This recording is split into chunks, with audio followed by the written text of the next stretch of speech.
Hello, good morning class 9th। आज हम लोग करेंगे रिवीजन आपका 5 कविता नंबर 5 जो है साखियाँ, उसके जो कवि हैं कबीर दास जी, उनके बारे में। प्रश्न उत्तर करने से पहले उनका जीवन परिचय देख लीजिए।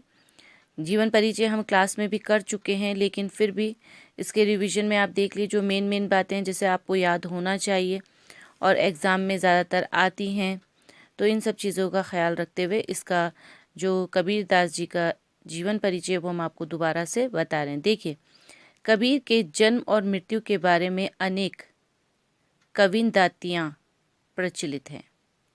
मतलब बहुत सारी बातें कही जाती है। कहा जाता है कि सन 1398 में काशी में उनका जन्म हुआ और सन 1518 के आसपास मगहर में देहांत। इनके जन्म और मृत्यु के बारे में बहुत सारी बातें कही जाती है, जिसमें से एक बात यह है कि ऐसा माना जाता है इनका जन्म हुआ था सन 1398 में और इनकी मृत्यु हुई थी काशी में, जो सन था 1518। ठीक है ना। कबीर ने विधिवत शिक्षा नहीं पाई थी, परंतु सत्संग, पर्यटन तथा अनुभव से उन्होंने ज्ञान प्राप्त किया था। माना जाता है कि कबीर दास जी जो थे उन्होंने विधिवत मतलब एक जगह बैठ के जिस तरीके से हम लोग शिक्षा लेते हैं, हम लोग पढ़ाई करते हैं कोई स्कूल मदरसे में जाकर, इस तरीके से इन्होंने पढ़ाई नहीं की थी। इन्होंने सत्संग, जो साधु सन्यासी होते हैं उनके सत्संगों में जाना, पर्यटन, टूरिस्टों की तरह घूमते हुए इन्होंने जो भी ज्ञान प्राप्त किया इसी तरीके से प्राप्त किया।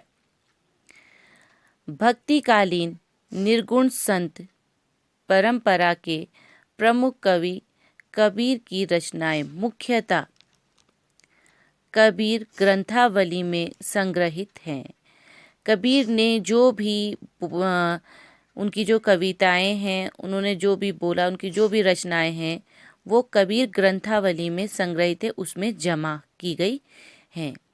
किंतु कबीर पंथ में उनकी रचनाओं का संग्रह बीजक ही प्रमाणिक माना जाता है, लेकिन जो उनकी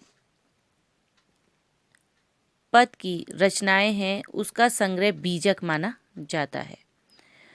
कुछ रचनाएं गुरु ग्रंथ साहिब में भी संकलित हैं। जो सिखों की किताब है गुरु ग्रंथ साहिब, कुछ रचनाएं उसमें भी इनकी हैं। कबीर अत्यंत उदार, निर्भय तथा सद्ग्रहित संत थे। राम और रहीम की एकता में विश्वास रखने वाले कबीर ने ईश्वर के नाम पर चढ़ने वाले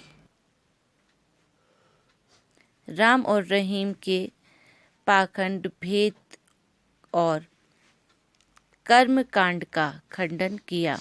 देखो, कबीर दास जी अत्यंत उदार, बहुत सीधे साधे और निर्भय इंसान थे। वो राम और रहीम की एकता के ऊपर मतलब हिंदू मुसलमान की एकता के ऊपर विश्वास रखते थे। कबीर ने ईश्वर के नाम पर जो लोग तरह तरह के आडंबर करते थे, नाटक करते थे, उनका पूरी तरीके से विरोध किया। उन्होंने अपने काव्य में धार्मिक और सामाजिक भेदभाव से मुक्त मनुष्य की कल्पना की। उनकी जितनी भी रचनाएं हैं उन्होंने उसमें मानव एकता के ऊपर ज़्यादा जोर दिया।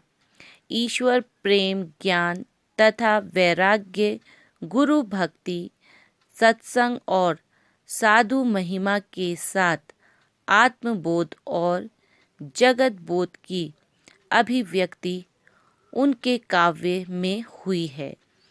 इन्होंने अपने काव्यों के जरिए ईश्वर प्रेम का ज्ञान, वैराग्य जीवन, गुरु की भक्ति और संत साधुओं की महिमा के बारे में बताया है और जगत बोध मतलब दुनिया के बारे में और अभिव्यक्ति के बारे में उन्होंने बताया है। कबीर की भाषा की सहजता ही उनकी काव्यात्मकता की शक्ति है। कबीर द्वारा लिखे गए साखियाँ हो और उनकी और भी रचनाएं हों, इसमें सरल भाषा का इस्तेमाल किया गया है, इसलिए ये सुनने और समझने में आसान हो जाती है। जन भाषा के निकट होने के कारण उनकी काव्य भाषा में दार्शनिक चिंतन को सरल ढंग से व्यक्त करने की शक्ति है। इनकी भाषा ऐसी सरल है कि अनपढ़ व्यक्ति भी इनकी भाषा को समझ सकता है, इसलिए इनकी दार्शनिकता चिंतन में सरल ढंग से व्यक्त कर सकती है। अपने बातों को आसान शब्दों के ज़रिए लोगों तक ये पहुंचा सकते हैं।